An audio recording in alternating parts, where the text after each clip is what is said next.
Selamat datang di channel Uncle Joe ya. Channel seputar bisnis kopi. Lebih banyak bahas bisnisnya dibanding kopinya. Buat teman-teman yang baru datang, thank you banget udah masuk ke channel ini. Semoga apa yang gue sharing seputar bisnis kopi, experience gue kurang lebih 4 tahun, nyemplung di industri kopi sejak 2018 dan bikin pelatihan, bikin workshop. Gak nyangka juga bisa sebesar sekarang perkembangannya, pencapaiannya. Walaupun bukan skala yang gede, kita masih UMKM, tapi cukup sustain lah gue dari 2018 dan di pelatihan yang gue bikin, di workshop yang gue kerjain selama kurang lebih 4 tahun ini, melahirkan kurang lebih 150 outlet kedai kopi. Dan ada beberapa kedai kopi yang memang gue handle secara langsung. Mereka memakai jasa gue sebagai konsultan. Karena experience gue itu, jadi gue dipercayalah untuk membangun sebuah kedai ya. Beberapa klien gue di Jakarta, di Semarang, di mana di Jaksel, di BSD. Nanti bulan ini mungkin akan ada di Makassar ya. Gue akan berangkat ke Makassar. Lagi diatur schedule-nya. Nah anyway, dalam membangun bisnis kopi, gue flashback ya ketika gue mulai saat itu, gue kalau dikasih pertanyaan lebih baik modal sendiri atau ada investor ya, coba kita kupas di video kali ini. Let's go.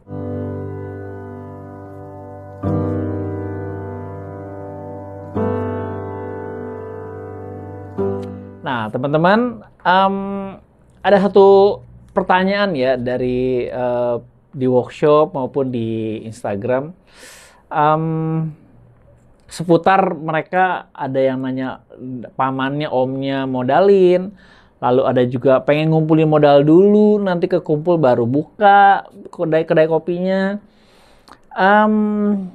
Kalau gue boleh kasih perspektif dari dua hal itu, akan ada terjadi plus minus ya, akan ada plusnya dan akan ada minus, semua rata-rata gitu ya. Tapi gue akan share kalau gue milih mana, baik dimodalin ada investornya atau gue modal sendiri, usaha sendiri gitu ya.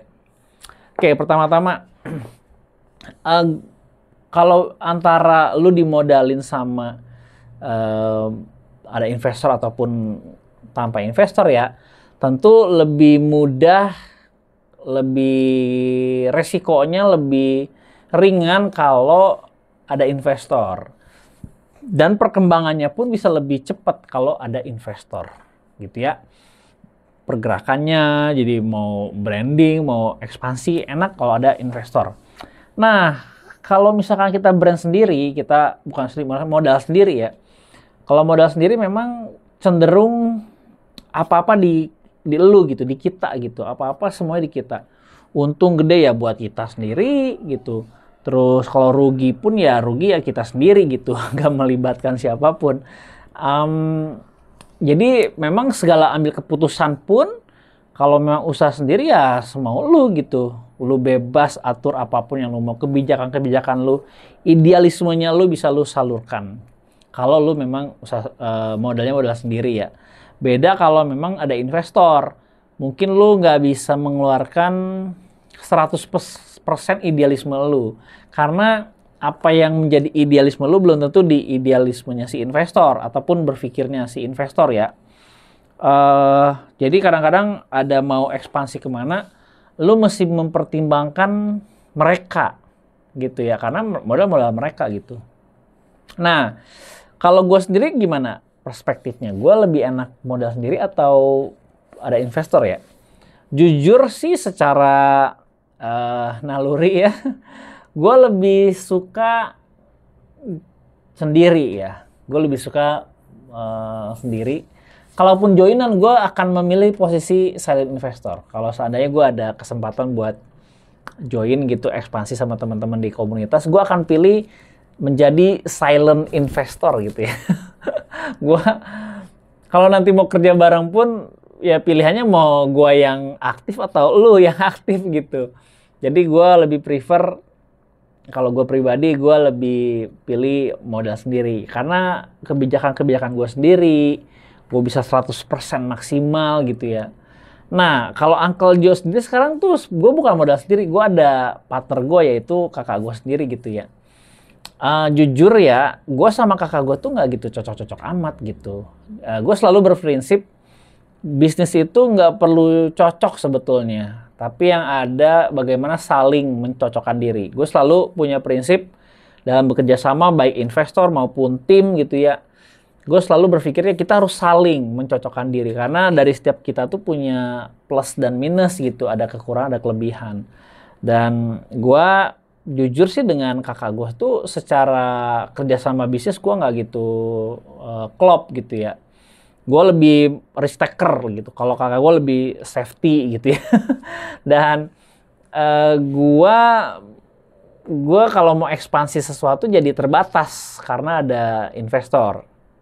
Nah, tapi syukurnya sih sejauh ini gue selalu membuktikan apa yang menjadi keputusan gue, walaupun tidak setuju kakak gue atau investor gue selalu membuktikan bahwa resultnya di atas kertas itu terbukti gitu ya, dan hasilnya positif gitu, dan gue cukup bisa menjaga itu. Dia posisinya gue taruh di silent investor. Gue bilang kenapa gue bilang gue taruh? Karena ya itu tadi gitu, kebijakan gue maunya 100% gue yang eksekusi gitu ya. Gue sebagai CEO-nya lah di sini.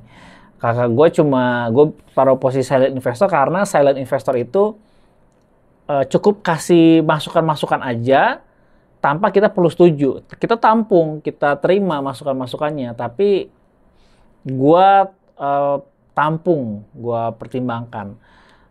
Tapi gue tetap menghargai posisinya investor gue dalam bentuk hal-hal major yang kayak signifikan banget. Dibilang enggak, ya gue rem dulu gitu. Nah, itulah plus minus dari sebuah kalau modalnya 100% dari elu sama modal ada melibatkan pihak lain atau investor. Ya, itu kelebihan dan kekurangannya. Nah, kalau gue pribadi sih gue pengennya sih sendiri gitu ya. Tapi karena gue berjalan 4 tahun ini bersama kakak gue, dan kakak gue silent investor, dia terima dividen aja tiap bulan. Itu yang gue cukup oke gitu, dan dia tidak terlalu mempermasalahkan juga sih apa yang gue ambil keputusannya ini itu ya. Yang penting hasilnya ya. Dan gue berhasil menjaga resultnya itu, hasilnya itu cukup konsisten. Tiap bulan partner kakak gue ini atau investor gue ini mendapatkan dividen ya, kurang lebih ya selama 2 tahun ini jalan terus tiap bulan dividennya. Nah, itu yang terjadi, dan gue juga mulai karena ternyata gue bisa ya menjalankan satu bisnis, ada investornya, dia silent, gue yang mengeksekusi.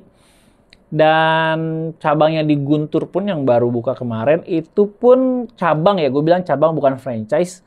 Cabang itu juga melibatkan investor juga. Jadi dari yang di pusat di sini Uncle Joe, gue dan kakak gue sebagai pemiliknya. Ketika gue masuk ke Guntur, pemiliknya itu adalah Uncle Joe dan investor. Jadi bukan gue personal ataupun kakak gue personal, enggak. Tapi Uncle Joe pusat pindah, ada dengan brand Uncle Joe lagi, ada investornya. Nah, investornya pun silent. Dia posisinya silent, dia nggak mau tahu apa-apa. Dan gue yang memberikan report tiap bulan ke si investor ini. Nah, itu yang terjadi gitu ya. Dan tetap sih pada akhirnya semuanya masih di tangan gue keputusannya. Gue masih sebagai CEO-nya di sini. Cuman hal-hal major perlu gue laporkan secara profesional kalau gue mau planning apa. Jadi waktu gue mau ekspansi ke Guntur pun dia juga bilang lagi pandemi gini lah, tahan-tahan dulu deh gitu ya, lagi jaga-jaga cash flow lah dan lain-lain. Cuman karena gue juga keras kepala gitu ya, gue punya idealisme dan gue risk taker orangnya, akhirnya gue cuma tampung aja. Gue bilang gue tidak minta persetujuan dia, tapi gue lebih memberitahu aja Orang-orang udah jalan kok gitu kan. Dan hasilnya positif gitu. Apa yang gue ambil, gue bisa membuktikan bahwa itu langkah yang tepat gitu ya. Dan bersyukur ya ketika gue ngambil maju untuk buka cabang di Guntur, itu adalah langkah yang tepat. Dan gue mempertanggungjawabkan semua keputusan gue kepada investor. Nah, gue cerita ini ya karena beberapa yang telepon klien gue, calon klien gue juga telepon, nanya soal ada omnya, punya tanah, punya tempat, dan modalin 100%. Mungkin dari kalian juga ada tante, om, paman, atau siapapun lah yang memang punya modal dan modalin elu 100%.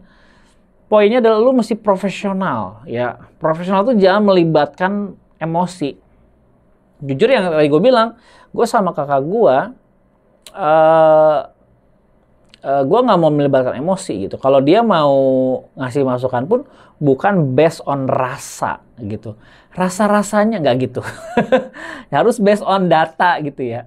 Nah itu yang gue taruh dia dalam posisi yang cukup profesional gitu. Jadi gue pun juga bertindak ketika gue berdiri sebagai Uncle Joe, gue nggak bertindak sebagai pribadi gitu. Gue bertindak sebagai Uncle Joe gitu. Gue profesional aja, gue bikin laporan tiap bulan, bikin pencatatan, bikin manajemen yang sistem yang sustain gitu.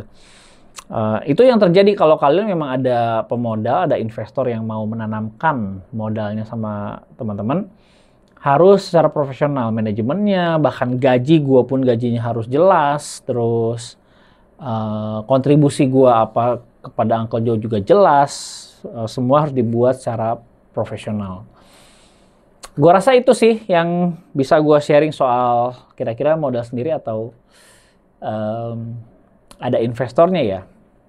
Jadi kalau gua boleh memilih, gua pengennya sendiri gitu. Tapi saat ini ya memang bagus gitu antara tektokan gue sama investor gue juga oke, nggak ada masalah. Mungkin kalau dalam hati mungkin ada something yang mungkin nggak tersalurkan ya ada lah ya. Tapi kalau lu mau full control 100%, 100%, usaha lu baiknya sendiri. Kalau lu tipenya tipe-tipe yang pengen punya ambisi ya untuk mencapai sesuatu. Gitu guys. Nah jadi silakan kalau kalian sendiri gimana tipenya? Tipenya kalian apakah mau bisnis sendiri atau ada investornya? Kalian bisa gak mempertanggungjawabkan apa yang dipercayakan? Kalian bisa gak bertanggung jawab terhadap hal-hal kecil? Apalagi urusan duit ya. Ini bisa berantakan kalau lu bermasalah sama keuangan. Cash flow berantakan, bisa nggak dipercaya gitu. Nah, gue menjaga integritas itu. Gue mau jadi orang yang bisa dipercaya. Sebelum gue bisa percaya sama orang, sebelum gue bisa percaya sama karyawan gue harus jadi orang yang bisa dipercaya sama mereka dulu gitu. Baru gue bisa percaya sama mereka. Gue harus jadi orang yang bisa dipercaya, diandalkan. Baru gue berani minta kepercayaan dari orang lain gitu ya. Nah itu yang gue lakukan ya. Jadi harus teman-teman juga harus profesional kalau dipercayakan sejumlah uang sama investor.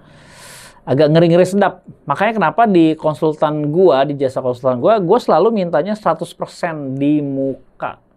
Kenapa? Karena gue orang yang bisa dipertanggungjawabkan. Gue percaya dengan integritas yang gue punya. Jadi kalau kalian memang mau pakai jasa Uncle Joe buat develop coffee shopnya atau brandnya, ya harus di muka gitu. Dan gue akan mempertanggungjawabkan itu. Anyway, kok kenapa ke situ ya? Anyway, gitu aja sih sharingnya. Dan kalau kalian punya om tante yang mau kasih kepercayaan buat kalian, coba komen di below. Kira-kira situasinya gimana, statusnya seperti apa, bisa diskusi, bisa ngobrol di kolom komentar. Gitu aja, thank you sudah nonton. Sampai ketemu di vlog atau video selanjutnya. Bye! Thank you ya yang udah nonton video ini. Jangan lupa subscribe sebagai bentuk dukungan lo terhadap channel ini.